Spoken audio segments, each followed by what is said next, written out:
So in Flint, where the water has been proven over and over scientifically that it's poison, it's toxic, it's not getting better, we pay the highest rates in the nation for the lowest quality water. We're at Mission of Hope, where their water was shut off, I think, for a $1,200 water bill. My water bill is currently $1,049 as of today. We don't want to pay it. We keep fighting to pay it, but what happens if you don't pay the water? If you historically in Flint, if you don't pay the water bill, they will shut you off after 90 days, cap your sewer, and then they can condemn your home. And if you don't have proper hygiene for your kids, then CPS gets called in. It's nice and wonderful. And then they could take your home. So people have lost their homes. So they cap your water. You don't have water coming in. You don't have poisonous water coming in. Yeah. And then they charge you for not having water coming into your... Oh yeah, and then if you don't pay your water bill, they will put a tax lien on your property that includes your back water bill. And people, I think 16,000 people or more, have lost their homes. So you lose your... I don't know what the value of homes are here. So let's Not say you much have anymore. Well, let's say you have a home that's worth $80,000, but your tax lien is $1,000. You lose your $80,000 home to a $1,000 tax lien, and then plus your $1,000 water bill, which you don't have the $3,000 to pay the tax lien or the water bill. So now they have your house and your property for $2,000, and your kids. Yeah, if you have no home, they can take your kids. Now, they keep saying they put a pause on shut-off since we made it a huge national deal. No guarantee, and we're still getting water bills. So they put a pause on shut-off, so we still got a water bill. So when that pause is lifted, we're all going to owe all this money. So we're trying to get it wiped out, and so far, no help.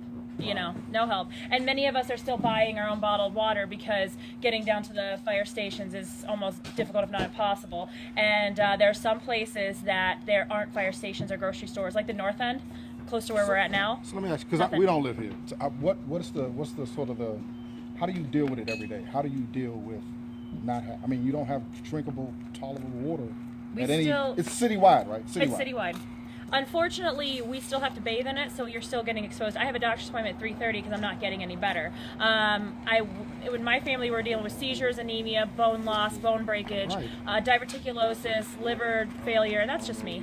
And as well as breathing issues because you're breathing in the steam from the chemicals. So what you try to do is you try to limit your kids' exposure.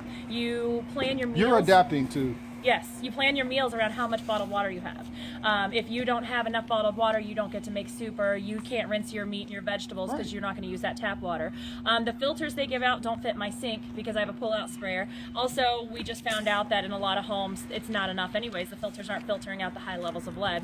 So we just found out people who thought they were safe are not, that the little plastic filters, surprise, may not be working. Is anybody giving you like testers? Are you able to test the water? Like we have to. Right now, the EPA is in. For previously, we were having to go to the city and state to test, and then we had found out through research and Freedom of Information Act from Kurt Goyette from the ACLU that they were falsifying their tests. Sure, I mean, why? So yeah, so we have nobody. Our trust is gone. We trust no one. So if somebody comes back and says your water's safe, there's just no way we can believe it. And in my house, we have a copper service line, so our tap water turns blue every morning, and that's completely unsafe. It's a neurotoxin. Lead, solder, and welds hold our plumbing together. So every time I see blue water, I know that there's lead in there. Lead has no color. We also have aluminum, tin, and chromium in our water, which are all neurotoxins. Let me ask you a crazy question. Crazy question. Because, like I said, we're not here.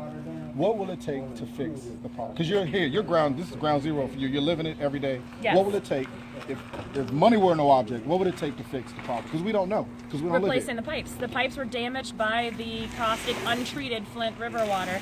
And so that's the only thing that's going to fix this, is replacing the torn up pipes. So they're just going to keep leaching the heavy metals into the water. And we're going to have to keep depending on people like you to come from DC. Yeah, to come from DC and all across the country to help us.